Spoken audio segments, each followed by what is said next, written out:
All right, we're off and running.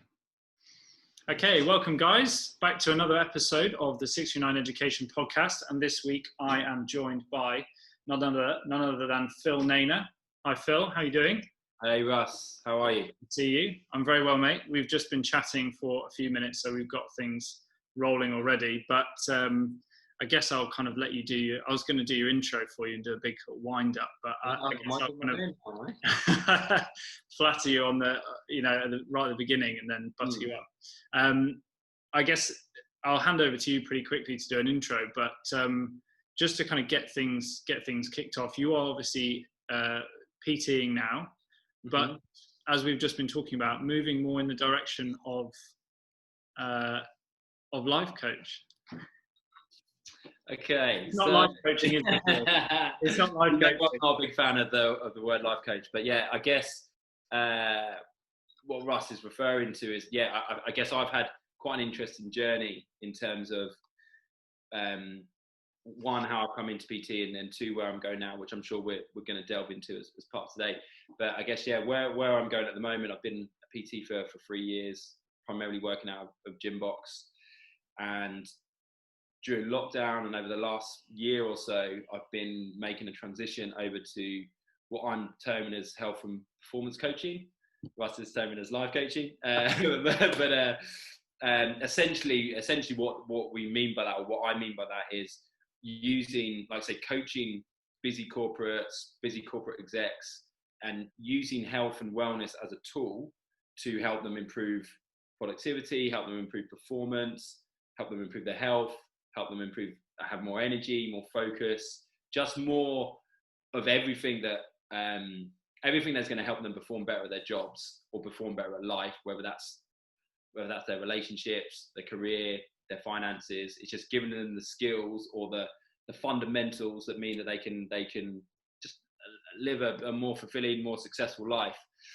So we start with health as the kind of the backbone, but it spans more than just exercise. It's exercise, it's nutrition, it's how they set up their morning routine, it's how they what frameworks or what hacks they can use to kind of just optimize their daily rituals so that they actually achieve the things that they want to achieve. And a lot of it, and again, I'm sure we're coming into this later on, and a lot of the stuff that I'm working on at the moment is around how you can use human psychology to optimize how you to optimize those daily rituals. So actually thinking about, right, okay, how can you actually use your thoughts to impact your emotions to impact your behaviors, and then your behaviors to impact your results. So it comes down to the things that you're thinking on a day-to-day basis. If you can control those, you can control your results, and that's the kind of direction that I'm moving in. I'm sure Russ will pick my brains on that as we go. There's a lot to unpack. It's a very eloquent start about just how pervasive good health and good, as you said, optimization of health and mental health and well-being and fitness and exercise, and lumping that all together, and how beneficial that can be for people in whether they're in the fitness industry as PTs or whether they're in office jobs. It doesn't really matter. This is something that you've gone on this journey where you're looking at what's good for everyone. What are the universal things that everybody needs, and how can we use exercise and fitness and kind of stuff to achieve those things. I think it's fantastic.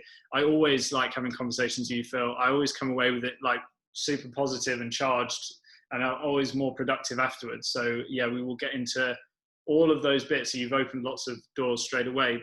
I'm just going to rewind a bit in terms of your background, because you've gone on a hell of a journey in 3 years. And I've been lucky enough to be just to see a small part of your journey and keep dipping in and finding out how you're doing and what you're doing. You always seem to be doing something new. There's some new direction. You're learning something new. There's a lot of energy there and a lot of passion for it. But you weren't always in fitness. You were in the corporate world before that. Yeah. So I worked in a corporate job for 10 years. So I did a variety of different sales roles. So I started in recruitment as a grad.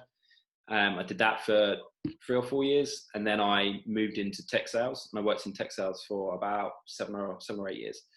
And I guess I spent my, like I say, I spent my 20s and my early 30s understanding that says how old I am. But yeah, I spent my 20s and my early 30s just kind of just chasing the money, really. Like I was doing sales jobs where, like say, if you hit your targets, you could earn big cash.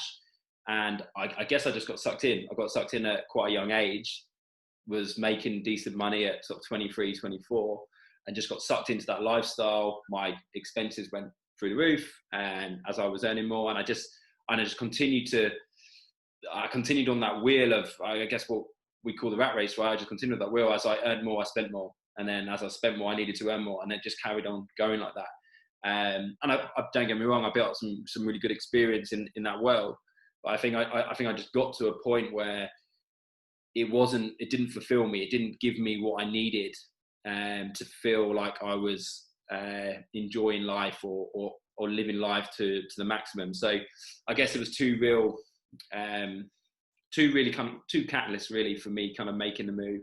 I think one, I think I always knew that I was going to do something in health and wellness. I think it's the thing that I'm most passionate about. I've always trained from like 15, 16. I've always been somebody that's trained. I worked in the gym when I was a student. In fact, when I left university, I got offered a job to be a PT at 22 when I finished university, 21, 22. And I remember thinking, I remember being offered like a really like minimum wage type salary. I remember thinking, I didn't go to university to earn minimum wage. That's not why I just spent 3 years studying. So I kind of said, no, that's not what I want to do. And I thought I'll keep fitness as my hobby, but I'll go and earn my money or build my career in something else. But I kind of like every few years, as I was doing these corporate jobs, every time when it got a bit tough and it was like, it didn't feel like exactly what I wanted, I would quite often think, okay, well maybe, what is my route back? How can I go back into health and fitness? What's my route to do that? And I guess the crude nature is I never really saw how I could make money in health and fitness until I got a lot older, and I'd already built these other skills through the 10 years plus that I was doing a corporate job. So I guess around what age? Probably around kind of 33, 34, I was like thinking, okay, I am going to make the move. I knew I was going to make the move to health and fitness, but I just didn't know what it was. Initially I thought I was going to set up a gym. And I saved some money. I had X amount of money in the bank ready to kind of set up a gym. And when I had that money saved. I was in a corporate job at the time.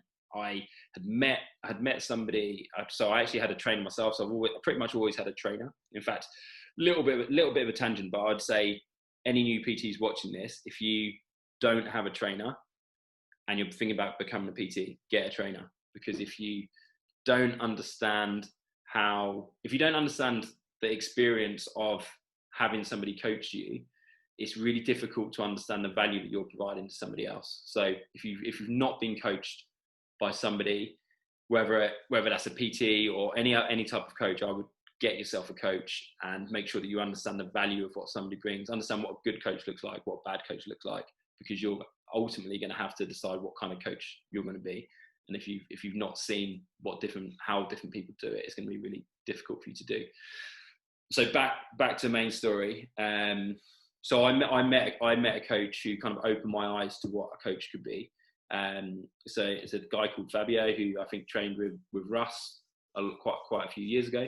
I met him through a friend, and he opened my eyes to what coaching is really about. And I think prior to meeting Fabio, I've always felt that like a PT was somebody who can just teach you how to lift better, can give you a program, can keep you accountable, and like I say, essentially just kind of organize your gym routines.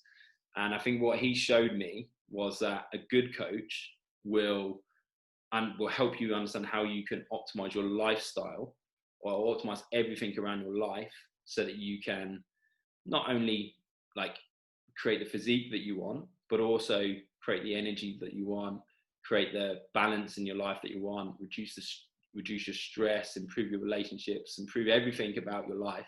And I think a good coach, and anybody looking to get into coaching, it's the future of coaching. Like I say, if you're somebody that can only teach somebody how to do a deadlift or squat, then your skills are going to be pretty limited pretty quickly. So I would recommend, if this is a career path that you're interested in, I would think about health and wellness as a more holistic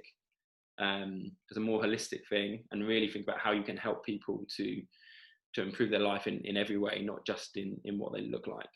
So so I think one catalyst was meeting Fabio. The second one was really just I guess understanding that I really wanted to work for myself. I had two, I'm going to call them bad bosses in a row, but two bosses that I didn't really see eye to eye to in my last two jobs.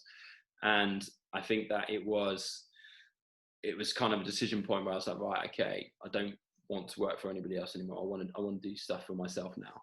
And I was ready to. I'd had sort of 10 plus years corporate experience. I kind of knew, I think I was confident enough to kind of step away and run my own thing. So I started as a freelance trainer out of gym box, and I think even that has taught me some really good lessons, which have helped me get to where I am today.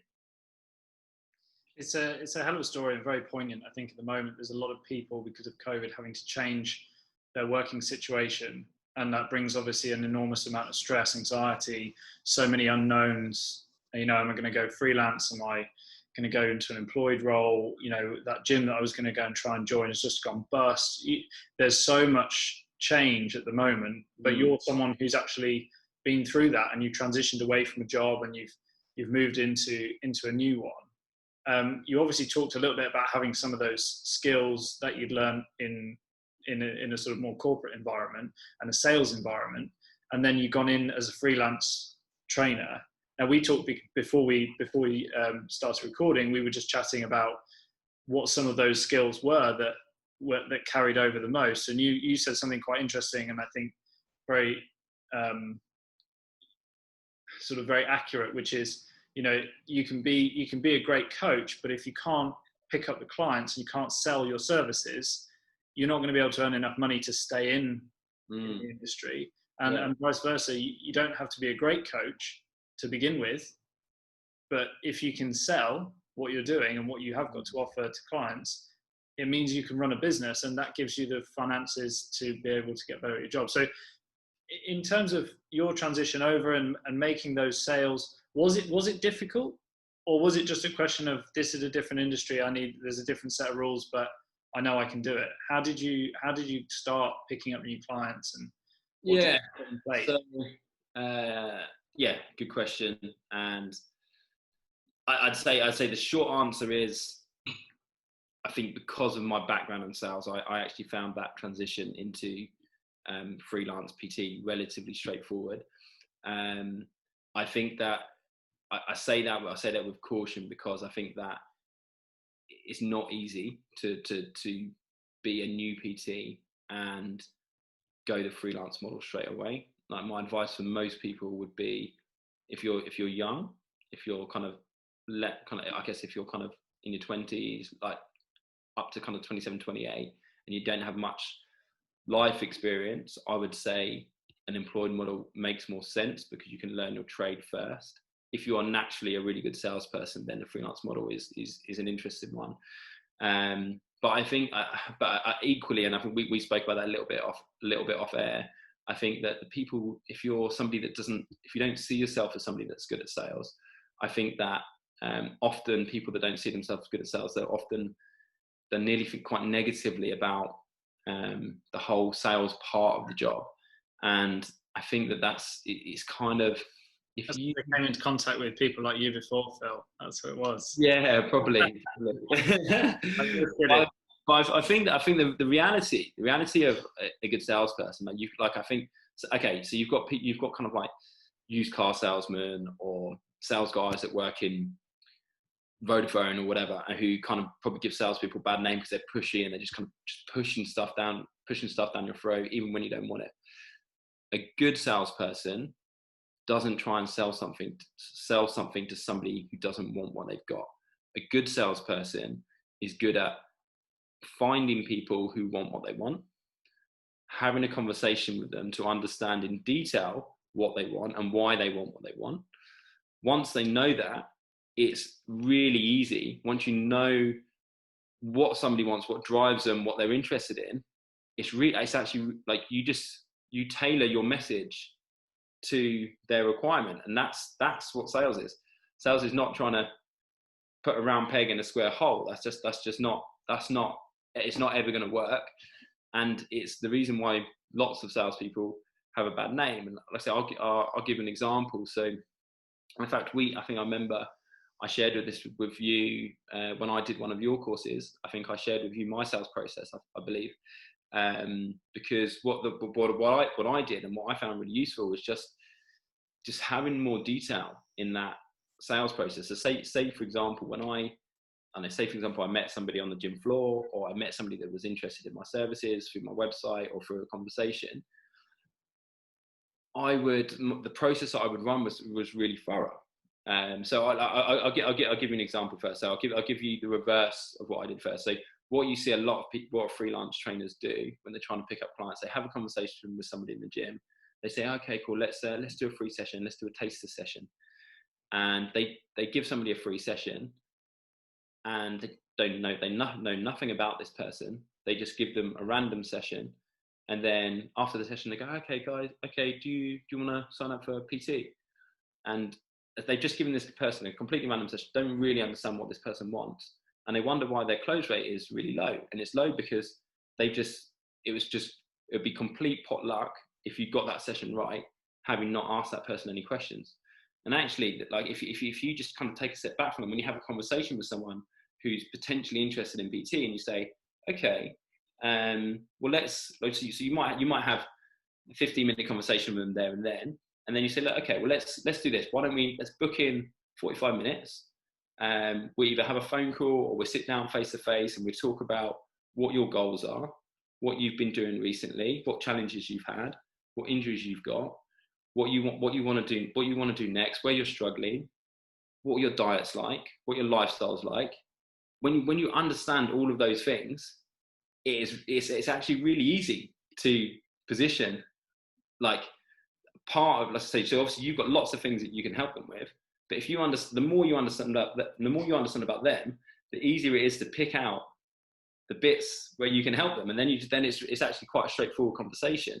If someone's saying to you that, I don't know, someone's saying to you that they just want to have a bit more energy, they want to be more mobile, they want to kind of like be able to kind of like have less back pain so they can play with their kids more.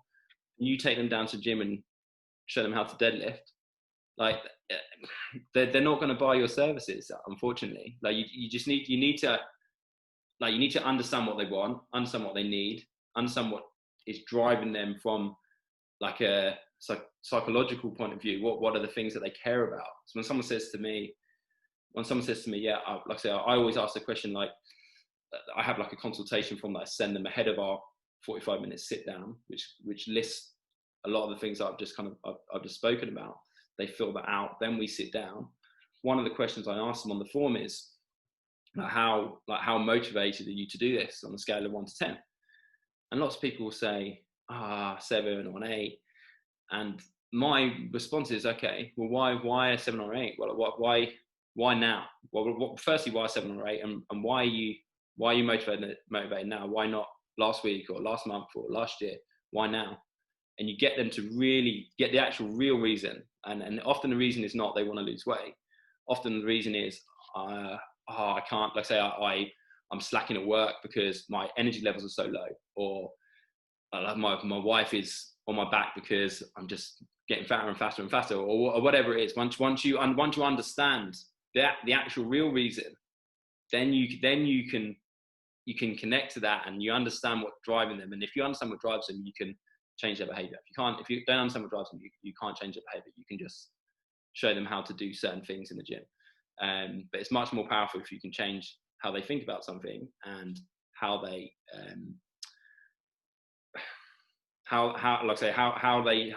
what you really want to do is you want to be able to change what they do when they're not with you. Like, I think most PTs should be able to control what their client does in the hour that they're with them. But if you want to be a successful coach, you need to get people to commit and be accountable to things when you're not with them. I.e., so if they're training with you 3 hours a week, 3 days a week, then there's 3 hours out of 168. You need to get them thinking about the other 165 hours in that week.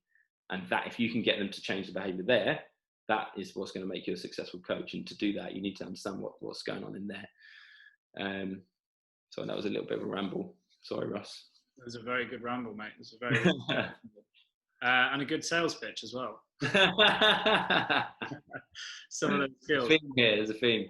You've already demonstrated, I think, your kind of opinion on health and fitness as more of a kind of holistic process, or that involves psychology as well as just the physical training elements. There's nutrition you've mentioned. People's work and leisure time is also important. I think there's a real fear, and I've experienced this working and mentoring with younger trainers, that I don't know enough actually about nutrition, because I've looked on Instagram at the people who do know about nutrition, and they're talking about stuff I just don't understand. And I've then lost confidence to go and talk to clients about nutrition, because even if that client's never seen the person on Instagram that they're sort of aspiring to be like in terms of knowledge, and the client has like a even less knowledge than the PT does, but it seems to be that there's a bit of crisis of confidence. But what you're saying and the way that you've presented it, it's that talking to the client and listening to the client before you even get to the point where you're actually giving any advice or any coaching. Yeah, 100%. So you don't need to be an expert in nutrition to the extent that some of the people who you might Google and find, their life's work is nutrition. And then you're trying to be a nutritionist, a PT, somebody who knows about programming, all of these things. You're more of a generalist as a PT. And yet we sort of compare ourselves, I think, to these people who just solely do one. I often, to be honest, I think obviously the people, like specialists, are necessary in many scenarios, but I think the general population client, if you're a PT and you're somebody that is interested in exercise and health in general, you're going to know more than the general population client. Like you just will, just because you're more interested in it. And I think the reality is, when you ask people questions, if you ask people the right questions, to be honest, often they come up with the answers themselves. Like you don't need to know the how things are processed in the body, or what happens inside the body is not necessary information for a general population client, unless they've got some kind of health problem. And if they have got some kind of health problem, it's probably not within your scope to deal with them anyway. But if they're a general population client, really, you need to make them aware of what they're doing at the moment. So you need to ask them the right questions so that they understand, they reflect on what they're doing at the moment. And normally that is enough. But as they say, for example, as a nutritionist, you get someone to write a food diary, or you get someone to talk to you about what they do on a daily basis, and they're going to see the holes. They're like I say, most people will see the holes in what they're doing once they write it down, or once they track it, or once they record it. They're like, oh wow, I didn't know I was doing that. And the first step is awareness. Once they know what they're doing, like it's kind of, they nearly kind of self-prescribe, like it's kind of like you just need to be you need to be the person that asks them the challenging question. When they're saying to you, I don't know, when they're saying to you, oh yeah, no, I've been really good this week. I've eaten really well. You need to be able to say, okay, what about on Saturday? What did you do on Saturday evening? And they go, oh yeah, well, I had 6 beers. Right. Okay. So there you go. That's the thing that they're not telling you, and you just need to be able to be the person that challenges them on those things, or like, because I think for a lot of people, they think that they're doing the right thing until you challenge them, and when you challenge them, they kind of work it out for themselves. Yeah, absolutely. So the art of asking good questions seems to be at the center of your kind of approach with clients and the way that you kind of work. Obviously, that's led you down a path of psychology and being slightly more holistic. Is that where you started out when you first started PT, or is that something that's evolved?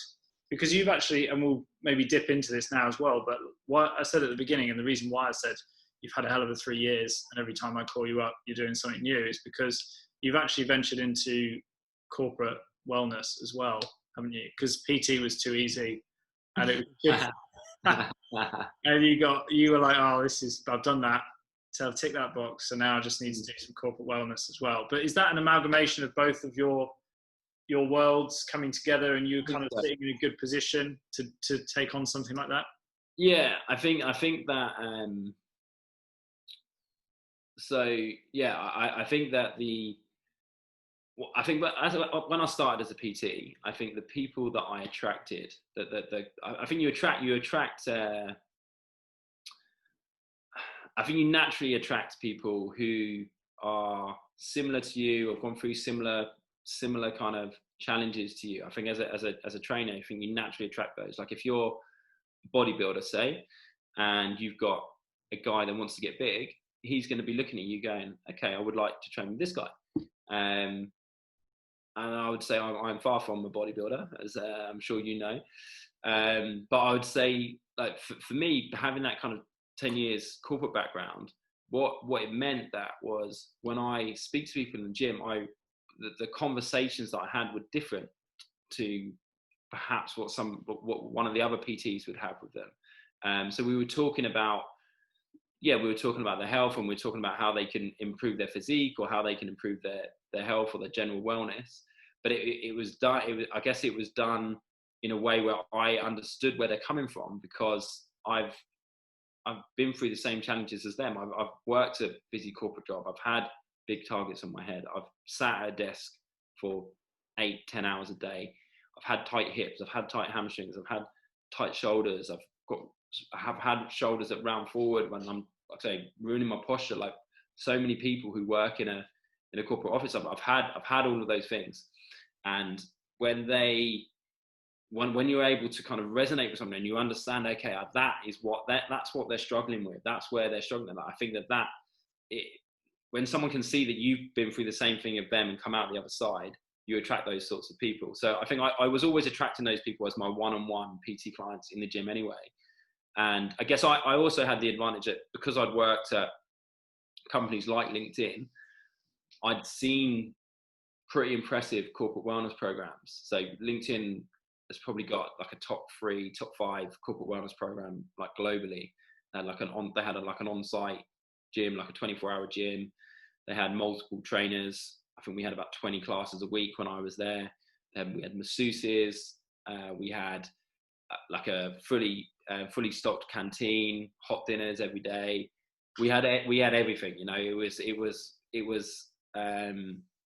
it was like being in a health club. If you, like say, weren't at your desk, you could, like, there was different floors, different rooms you could go to just really kind of, you had meditation rooms, you had anything that you wanted, you had, and if you didn't have, you could ask for. So I think I had the advantage. I'd seen that, and I knew that was the future for a lot of companies, and I knew that I could take that to smaller companies, or companies that weren't doing that yet. So 2 years ago, this was a year into my PT career, I set up a corporate wellness company, and me and one of the other guys from Gymbox, we set the company up, and we went out and we won 6 clients. We had 6 clients who were paying us for different things, and so we had some clients that were paying us for PT contracts, where they would set up like a PT program, where they would buy, one of our clients bought 60 hours a month from us of PT, and we would just share that between us. And we'd go on site, we'd deliver their PT on site in their office. We had other clients that would buy fitness classes from us, so we would run fitness classes in their office. A lot of them built studios. So we had four clients that we ran fitness classes for. One of them started with a studio. Within 6 months of running the classes, all four clients built a studio so that we could do their sessions. Like initially, we were doing it in their breakout room or just like an office space. But within 6 months, they loved the program so much they actually built a studio for us to do it. So things like that really kind of like pick up momentum. We were also doing like nutrition clinics. We were running workshops around health and performance, resilience, emotional intelligence. We had all types of stuff going on. And like I say, I think it was. I mean, we were peaking, and we were peaking at the end of last year, and I guess in March when kind of COVID hit and lockdown happened, and every office around the world closed, it impacts our business quite a lot. So we are still doing some of it. So we've kind of transitioned a couple of our clients over to virtual sessions, but it's not the same as what it was.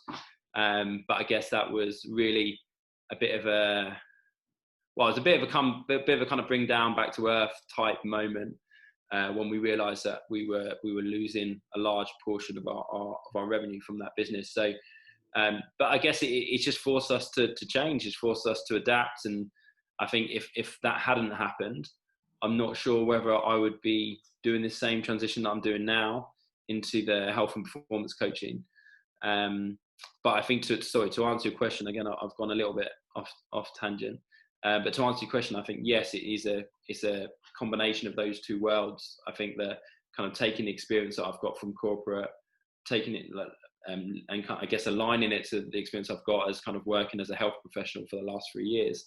Going right, okay, how can we actually use health and wellness to increase the performance of corporate people? And that's exactly what I'm doing now on a one-on-one basis. And to be honest, I think the future is we're as offices start to open up again and spend money, I think we will start to pick up some of the corporate stuff again as well. I think that is still very, very much on the roadmap, but it's just, I think the one-on-one stuff is probably just more likely and more pertinent right now, I'd say.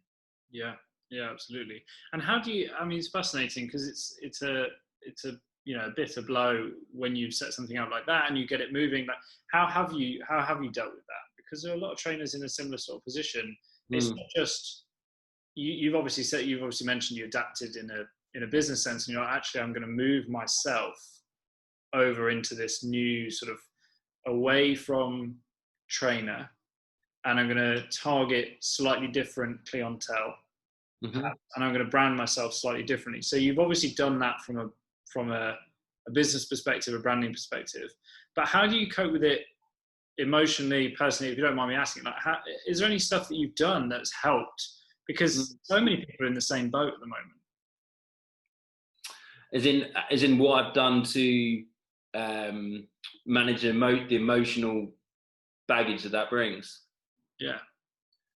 I mean, I think that, I mean, it was tough. It was tough at first. I spent a good 3 to 4 weeks moaning about it to lots of people. I guess. That's the first strategy. Again?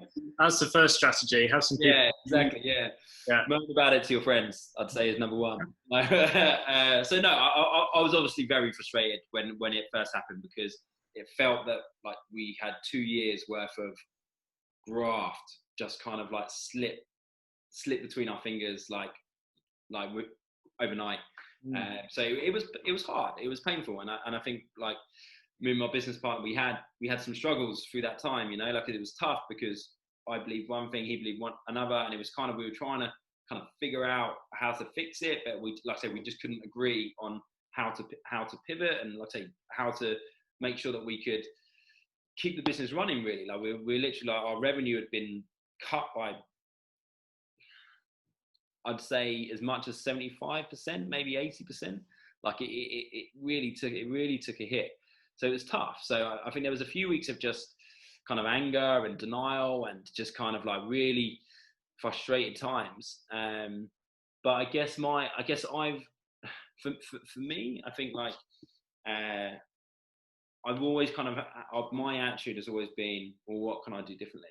I think that's always been my attitude. Isn't it? Like, it's kind of, yeah, it was hard, but I think you can only, there's no point worrying about things that you can't control. If you can't control something, there's just 0 point worrying about that. I think that, like, because you can't change it. You can cry about it, you can get upset about it, you can shout and scream about it. But if you can't control it, you can't control. If something's out of your control, there's no point worrying about it. So my real motivation was just to find another way.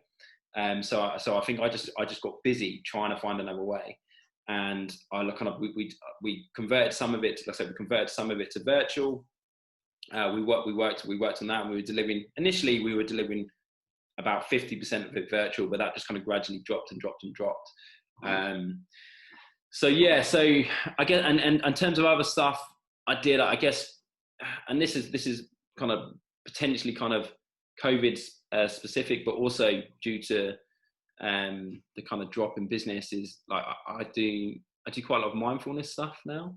I think I've always been, well, I say always, the last 3 years I've kind of played around with, 3 to 5 years I've played around with like meditation and mindfulness practices.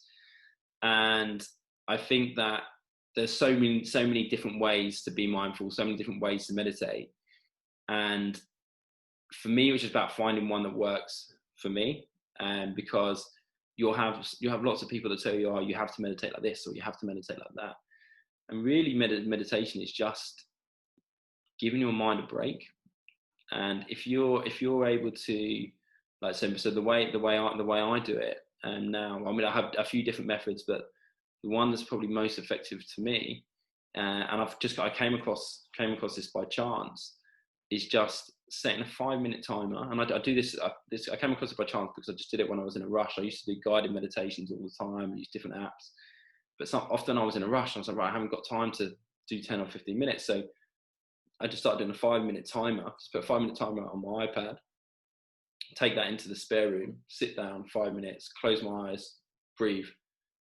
Don't actually think about anything. Don't have any guidance. Just breathe for 5 minutes. And for me, that is game changer. It's just literally just changed everything, because I was trying to do these guided meditations. I couldn't always follow. Just having like 5 minutes of silence, even if your thoughts are going, even if you've got loads of thoughts going on in your head, if you just kind of let them come and go, let them come, let them go, what it does, it just kind of clears the backlog of things that you've got to think about. And I just think it's such a powerful thing that most people just don't do.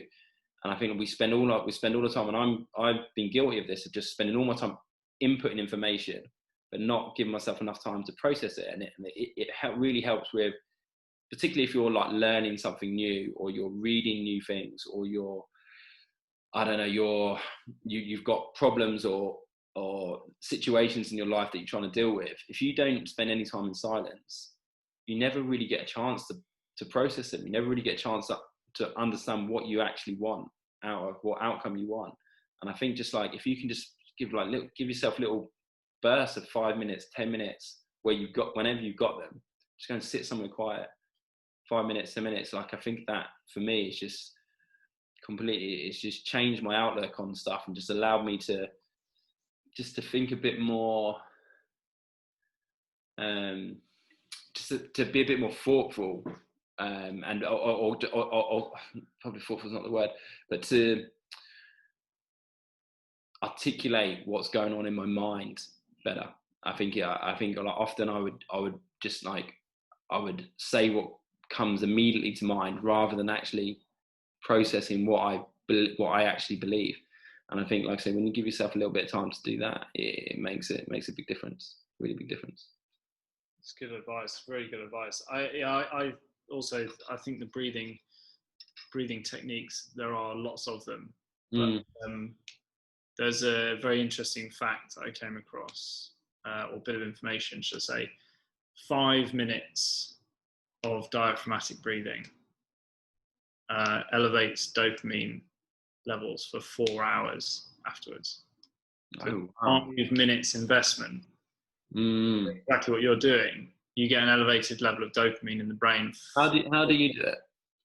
So I've tried a number of different methods. I've gone from the crazy Wim Hof. I don't know if you've come across the old Wim Hof. Yeah. I think we've talked about it before. I've tried his stuff. I think it's probably over to the more extreme side for me. I've tried more coherent breathing and box breathing and those kind of methods as well.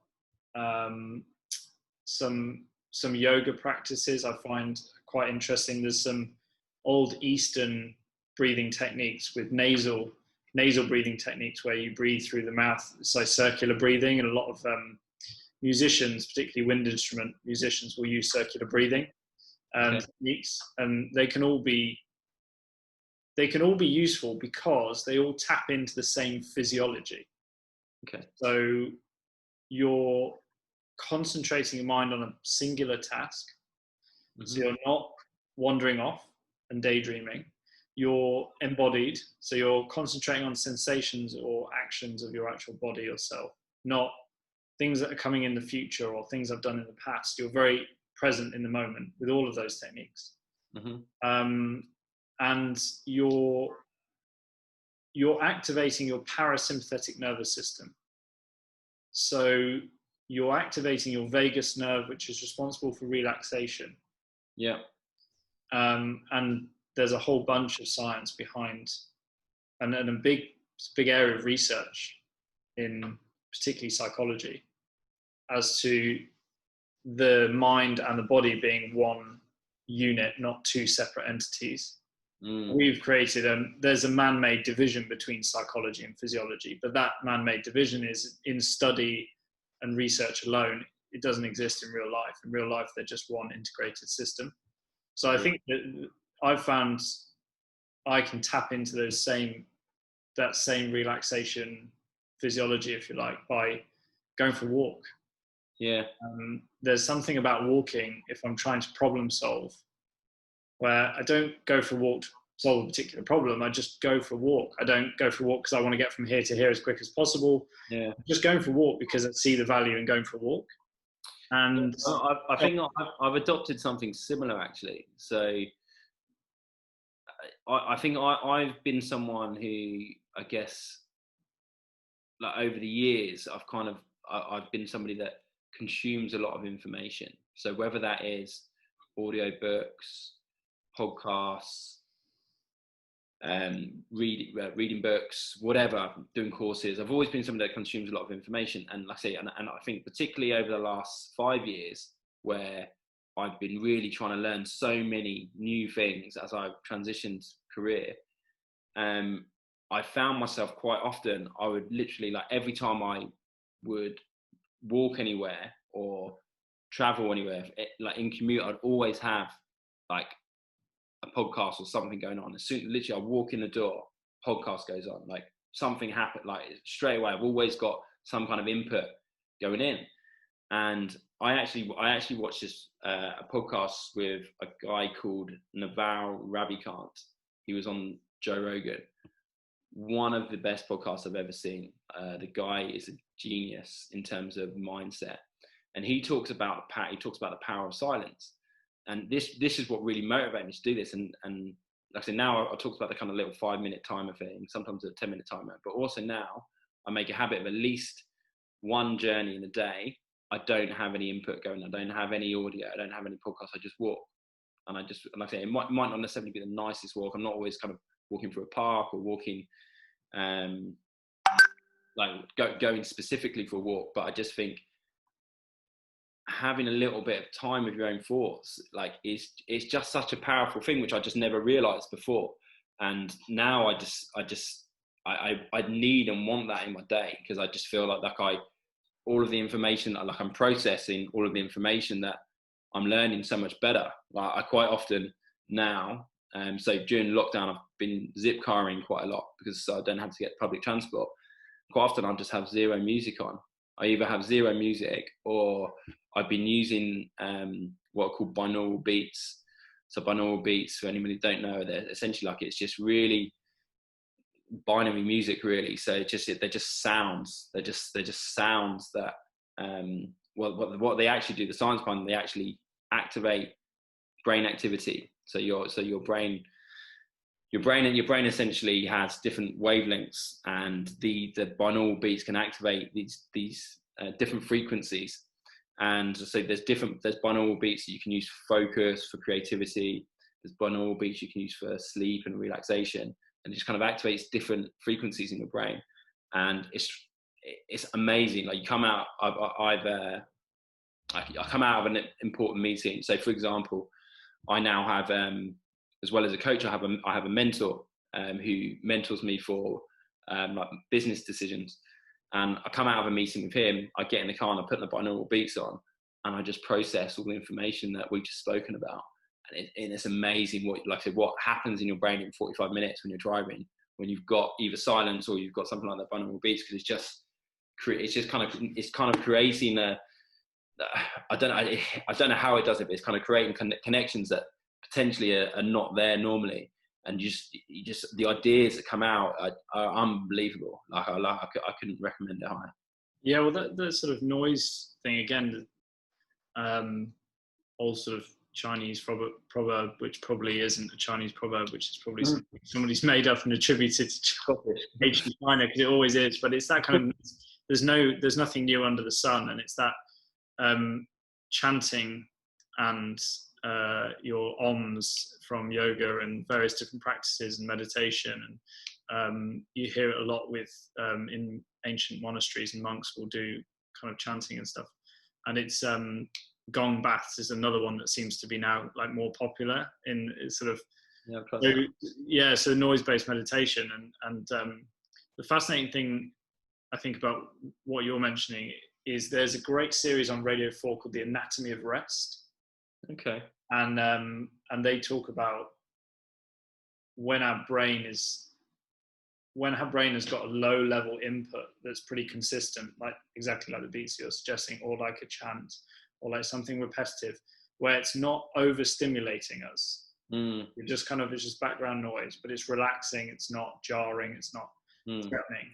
What it allows you to do is actually your brain will reduce the activity in other areas to focus on the things that you're processing in the car after you've had that meeting. And so you'll be better able to form the neural connections, which allow you to synergize that new information with the information you already have in your brain to make the connection, neural connections, to then help you to link the information, and helps you to then, as you said earlier, articulate what you're thinking more clearly, because you've made that connection. As opposed to being overstimulated. For some people, trying to sit still and do nothing when your brain is whirring, that's why we end up daydreaming and your thoughts wander off in different directions. And if you ever try to sit and think about nothing on purpose with no other stimulus, your brain will often become overactive and overstimulated, and so not that focused. And there's a lot of good literature around deep work, getting into flow states. There's a great guy researcher called Csikszentmihalyi, which is probably just the best surname I've ever heard in my life. His life work is pretty much on getting into that kind of flow state and the effects it can have. What's his book called? There's one called Deep Work, and I can't remember the author. Cal Newport. But that's very, very good. Listen to that on a podcast. Deep Work, Cal Newport, isn't it? I think so. Yeah, I've listened to that actually. That's interesting. And I think something that most people can probably take a few bits from, because it's so easy to be distracted in our current world. One of the things I do actually, which I took off the back of that book, is to work in 25-minute slots. So I mean, here's the way he does it. He actually recommends 2-hour slots, but I think for a beginner, I think it's better to start with smaller chunks. So I do 25-minute slots, and I actually use an app. I use an app called Forest. It's an app you can get on iPhone. I'm sure you can get it on Android as well. It's an app called Forest. You essentially, you set a timer for 25 minutes, and when you set the timer, it plants a tree in your forest. And then if you if you leave the screen, if you then go into your phone for anything other than that app, then it kills your tree and kills your, like I say, so you don't grow your trees. So basically you just plant trees in your forest, but it's just an incentive when you look at your phone not to get distracted. You kind of eat, like I say, I try and put my phone out of the way, but if I do get tempted to pick it up and I see the tree, I'm like, shit, no, I can't look at it for another 10 minutes. I can't go into it for another 10 minutes. And it's just quite a good way just to keep the distractions down. So I do that. I do like little 25-minute blocks if I'm trying to read something, if I'm trying to focus on a project. And I find that that's really useful to just to, even if you get distracted, to not act on the distraction. Yeah, massively. I think some activities, and PTs probably suffer from this a fair bit, is some activities that are deemed to be good for you. Depends on how you use that tool as to whether it is or not. So if you're exercising like crazy because you're anxious that you haven't had access to your gym for a couple of months, so you're exercising like twice a day, and it starts to become something that is serving more of a distraction from the anxieties and the things that you would like to be able to control, perhaps. And it comes back to your thing of like controlling the uncontrollables. It's that kind of, if I'm trying to control COVID and what the industry is doing and what my gym is doing, whatever, and I can't do that. So I'm just sort of like anxious all the time and really have to, I'm then going to go, what do I do to distract myself? Oh, well, I'm super productive because I've listened to 14 podcasts in a day and I've done 2 gym sessions. And it's like finding that balance between when that's a distraction, or when, as you were saying, you find the right volume, intensity, duration of those activities that's optimal for your health. And I think you see both sides of it. Yeah, so I think 2 things on that. I think first is fewer things better. I think choose fewer activities and do them really well. I think that is key, particularly in learning, like in learning anything. I think if you're better off learning 10 books really, really well than reading 100 and not really applying them to your life. Like I think just like I say, just learn. Like authors spend years, 10 years, 20 years putting their life and soul into these books. And if you're just reading it once and not applying any of the stuff that the book tells you, you might as well have not read the book. Like there's just no point in reading the book. So yeah, I think fewer things better. And the other thing I think is just consistency. Like to your point, I think it's, you don't need to how to say this, you don't need to go all out on it, something every day. Like it's like if you want your client, if this is for yourself or for your client, if you want to if you want to kind of improve the results of a certain thing that you're doing, you're better off doing 10 minutes a day than 1 hour a week. You know, like you could do 10, okay, well, that doesn't make sense actually. So 10 minutes a day would be 70 minutes. You're better off doing 10 minutes a day than 2 hours on a Saturday. And even though the 2 hours on a Saturday is much more time, like 10 minutes a day is going to get you much better results because you're just consistently stretching, or you're consistently drinking like enough water, or you're consistently doing whatever it is you're trying to change. Like just like if you can just make it something that you do daily, if you make something like the change you want to make, if you can make it a daily change, your results are just going to go through the roof. So I think fewer things better, and just consistency. Just do, like I say, if you decide you're going to do something, just do it every day, and just don't have any excuses. A good example actually is I had a course that I bought about a year ago, and I used to say to myself, okay, I'm going to do an hour a day, 90 minutes a day. And I would say predominantly, I would not do an hour a day on 90 minutes a day. Sometimes I'd look at my diary and think, right, okay, I just haven't got time to do that today. And I just wouldn't, so it wouldn't happen at all. I changed that to 15 minutes a day. That was my target. as soon as I changed it to 15 minutes a day, every day I did it. And funnily, and like no surprises, I finished the course in much quicker time, because I've just given myself a smaller thing to do, which I just did every day, rather than think that I could commit to like 90 minutes a day, which was just never gonna happen. And you can do that for anything, really. Yeah. It's a riskier strategy to take on too much and then fail, because the fallout is that you don't feel that you've done well, and then that affects your motivation and your self-efficacy and your confidence. So I think one of the fundamental human needs is to feel competent. We need to feel like we're able to do the things we need to do, or we want to do. And when we don't feel competent, there's never a comfortable position to be in for anybody, and that's sort of universal truth. And so if you take on slightly less, today I just need to, I don't need to turn my business into a 7-figure business overnight. I don't, and a lot of marketing is done on that basis of like, these big promises and stuff. And I think it pushes people in this situation at the moment to be like, I need to be doing all this stuff at the same time. I need to be transitioning to online, doing, and I need to remarket myself and rebrand myself, and I have to pick up a load of clients, and there's all this pressure comes in.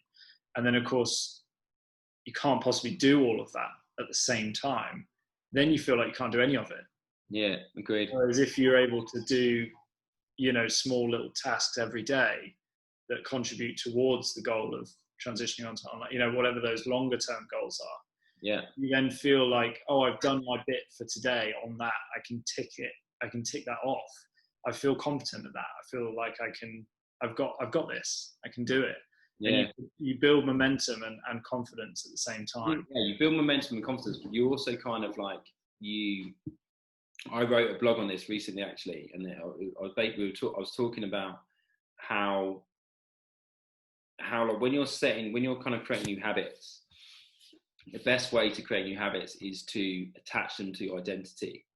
So rather than saying, right, okay, I want to lose weight, so I'm gonna eat less, or I'm gonna go on this, I'm gonna eat these things on a certain day, and I change my habits that way. Like when you're, I guess if you think about it 2 ways, so if your habits are outcome based, what happens is like if your only concern is the outcome, you're essentially relying on willpower to make sure that you are consistent with those habits. Yeah, you're going, okay, I want to lose weight, so I'm gonna eat better, I'm gonna exercise more, and you're kind of relying on that desire to lose weight. Okay, well, I'm going to switch out on its head a second. You change that, rather than have the desire to lose weight, you change that. If you change that, the starting point to something that you can identify with. So you say for example, in this scenario, we might say, okay, I identify with someone that's a healthy person. If you identify as a healthy person, and you believe you're a healthy person, you create the same habits that you would as somebody that is looking to lose weight, but you now own those habits. You kind of intrinsically have some attachment to those habits, because they're essentially kind of an indicator of who you are. So if you're, say, an example is if you're a healthy person, if I say to you, Russ, it's Monday night, and I say to you, Russ, come on, let's go for 6 beers and a pizza. Like I'd say your response is probably likely to be, look, hey Phil, why don't we just go for like a healthy dinner, and we go for beers on Friday or Saturday? Yeah, and when you're a healthy person, it's much easier to say that, because you identify as a healthy person. You're not trying to be this guy that goes for 6 beers and pizzas on a Monday night, and it's just so much easier if your identity is, oh no, I'm a healthy person. I don't drink beers and pizza on a Monday. Like it's so much easier to stick to your healthy habits. And the more, and I guess to your point, the more you actually do the habit, the more you kind of act on the habit or behave in line with someone that is a healthy person, the more kind of proof you give yourself that you are a healthy person. So it's kind of like a cycle that kind of that just means that you just move closer and closer to this new identity that you've created, and then you end up actually being this healthy person that you were trying to be. Yeah, it's such a good way of looking at it. And I think that exactly what you've said there, for me, two big bits of evidence, big cults, if you like, which act as evidence for exactly what you're saying in terms of how much more effective that is than the first example you gave. Vegans and CrossFitters. Yeah. It's not the same as I'm going to eat like I think a healthy person should eat to lose weight. It's I am a vegan. Yeah, absolutely. That's a really good example. I might change my blog and include that. You can have that one for free. But it's the same, you know, they almost come forth with the information like I am a vegan. Yeah. Because I believe, whether it's animal welfare, whether it's you know, it's better for the planet, whether it's better for me as a human, whether it's all three of those, very powerful emotional connection to that as an identity. And therefore there's no question about being able to turn down foods, because it's not who I am. I don't do that. You know, and CrossFit is a sort of similar example where someone's like, I'm a CrossFitter, I train every day, these are the exercises I do. And it's like, sometimes to a fault, you know, you see people strapped up with, you know, being held together with kineso tape, being like, yeah, but I snatch on a Tuesday, you know, it's just like this thing of like, that's what I'm going to do. And people fall in love with the community and that kind of stuff. And it's not that, you know, I don't go to the gym, I go to CrossFit. It's like it's part of who we are. I think the more you identify with that, the better. Like, I think if you can, and I think it works in every area of life, not just health. You know, like I feel like it's like the other example I give in the blog is like for corporate people, like anybody that's worked in a corporate office who's seen like a new parent, like particularly a new dad, often with new dads, where typically this person may be like an average performer, they're okay at their job, they just kind of plod along, they have a kid, they come back to work, and all of a sudden their results just go through the roof. Yeah, they're having less sleep, they've got more going on in their life, yet they're performing better at their work. And they're performing better at their work because they've got they've created this new identity of, I'm a father, I'm a dad, I need to provide for my kid. That's what's driving their behavior. It's not like they're in a much like more stressful position in terms of like I say, the sleep that they're getting, the other stresses that are going on in their life. It's much harder to perform at their job. But quite often you see people come back as new dads, new parents, and they fly through the ranks. And they fly through the ranks because now they've got a purpose. They've got an identity where they say, I am going to provide the best life for my kid. And when you have that identity, when you have that purpose, you don't need motivation anymore. It's not motivation. It's not willpower. You're just acting in line with the person that you believe that you are.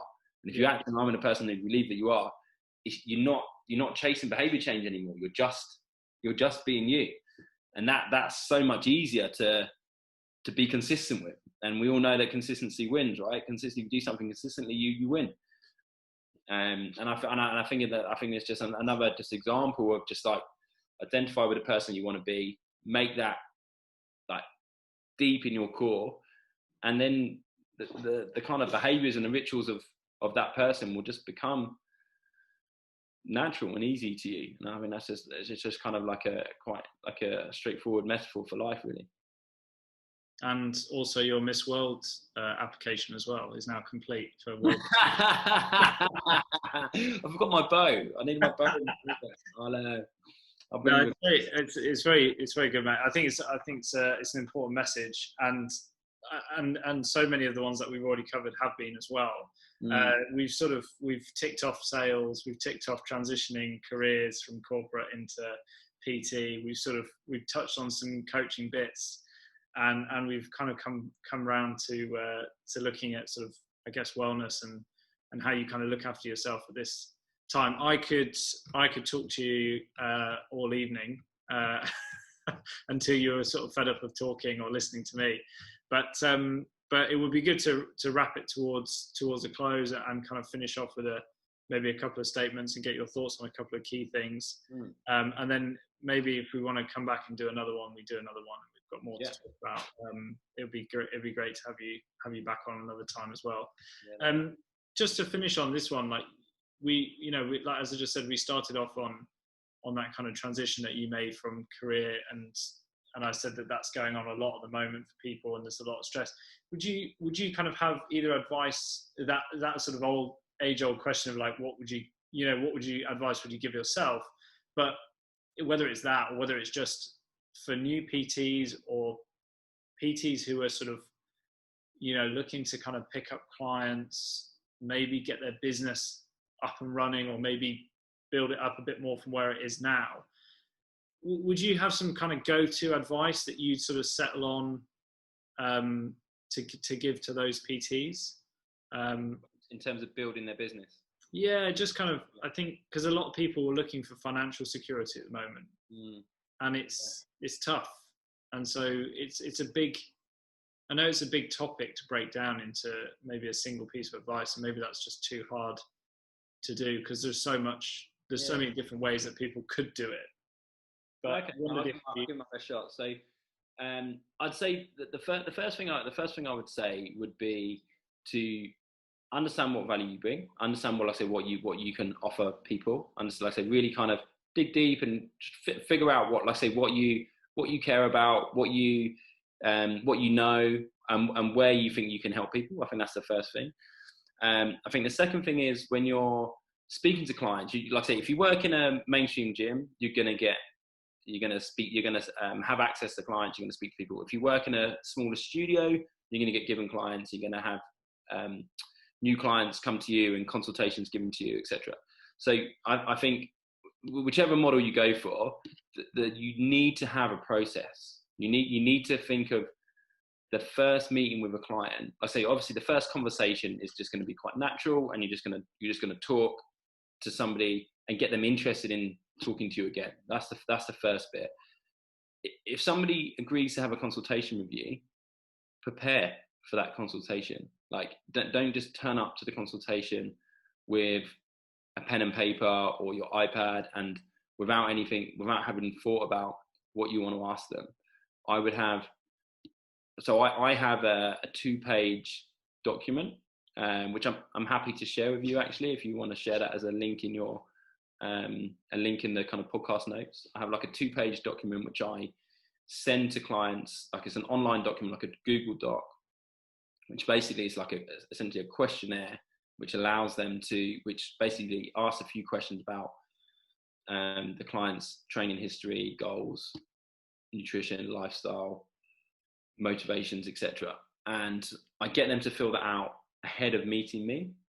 That means a couple of things. One, it means if they fill that out, it means 2 things. It means one, I've got some information on them before I meet them, so I have a chance to prepare some other questions and some other thoughts about what I want to talk to them about. But 2, they're already invested at this point. If they spend 15 minutes filling out a form, they've already invested their time into your process. And third thing, it also just shows professionalism. Like, I think anybody that's going to train with you more than 2 times a week, that's £150 a week. Like, well, depending on what you charge, it's going to be somewhere between £100 and £150 a week. So between £400 and £600 a month, depending on what you're charging them. And well, it could be more if you're doing like high end stuff. So, but if someone's going to pay you £400 to £600 a month, like, they are going to want to know that they're getting a professional service. So if you just turn up with nothing and just go, okay, cool, let's head down to the gym, I'll just give you a quick free session. Like, straight away, they're thinking, okay, this guy, he's not really taking this seriously. He doesn't really care about me. You get them to fill out a form for 15 minutes beforehand. You then sit them down for 45 minutes to have a consultation, and you ask probing questions. You read their form, you understand what their history is, and you ask really pressing questions. You take them for a process. And like I say, if you can understand what motivates them, then you can understand what to talk to them about that are going to get them interested. You do that right. Then after that, it's literally just telling them how much it's going to cost and just being really clear with it. Again, I think people will often just like kind of write it down on a piece of paper and say, hey, this is the cost, and I'll just write it down on a piece of paper in a meeting. It just looks just a bit scruffy. I would have an iPad, and I would have a price presentation on an iPad, and I would make sure that they see what the different options are. I would ask them which one is most relevant to them, if they've got any questions on it, which one they want to go for. I would try and book them in. Say if they're like, this is the hottest point, they're at this point they're really interested, I would book their first sessions there and then. If they're saying, yeah, okay, yeah, I'm interested, I say, hey, cool, when do you want to start? And they say, okay, well, can we start on Tuesday? Yeah, let's get the diary out and book something in. You send them an invite, it's already in their diary. So like, I'm going to send you, I always say, like, I'm going to send you a one-page contract. I'm going to say, just detailing everything that we've agreed. I'm going to send this to you. It's going to have the costs on it as we've agreed here, start date, just a few terms and conditions that just cover me for insurance. And I'm going to send that to you. If you could just send that back to me with the money, then we'll get started on Tuesday. I'll save the spots. And I think, like I say, I think people are used to anyone that can afford to spend £4,000, £5,000, £6,000 a month on a PT, they're used to signing contracts. Like, trust me, they sign contracts for their job every day.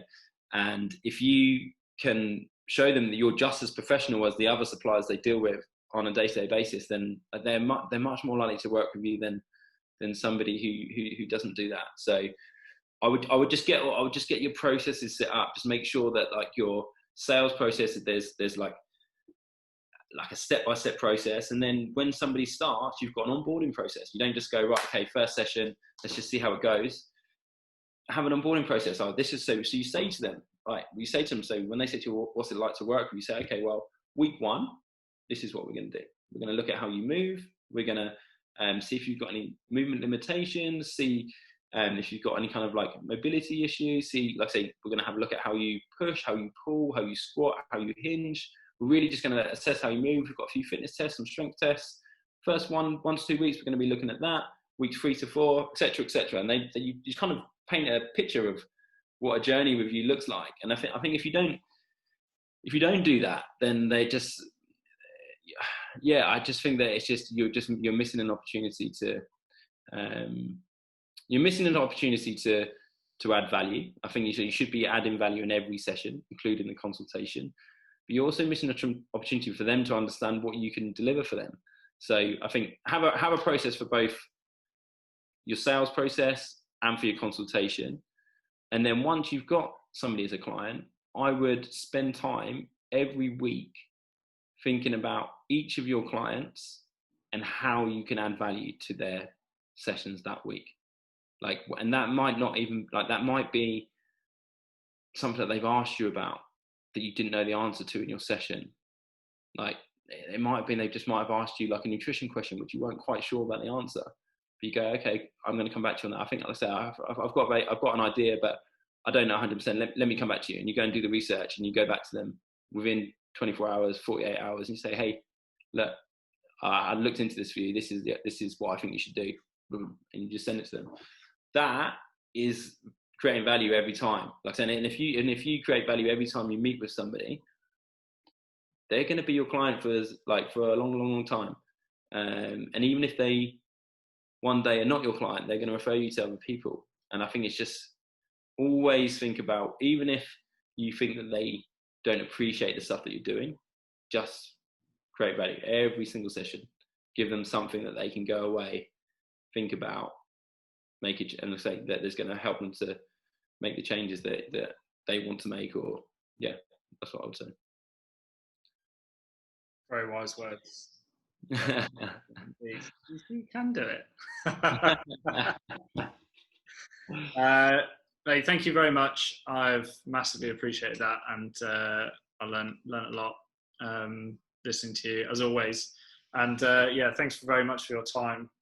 It's great. Hopefully you guys listening in and watching have enjoyed it as well, as much as I have. This is going to be up on the app and up on our SIX3NINE Education YouTube channel. So check it out on either. Phil's going to send me over some of those bits so that I can pop them on the app as well underneath, particularly the forms. That'd be great, mate, if you could send the consultation would be useful. Yeah, I think. Yeah, cool. No problems. And yeah, otherwise, thank you very much, Phil. And no worries. Thanks for having me. And thanks very much for listening. We'll see you next week. Cheers, guys. Thank you.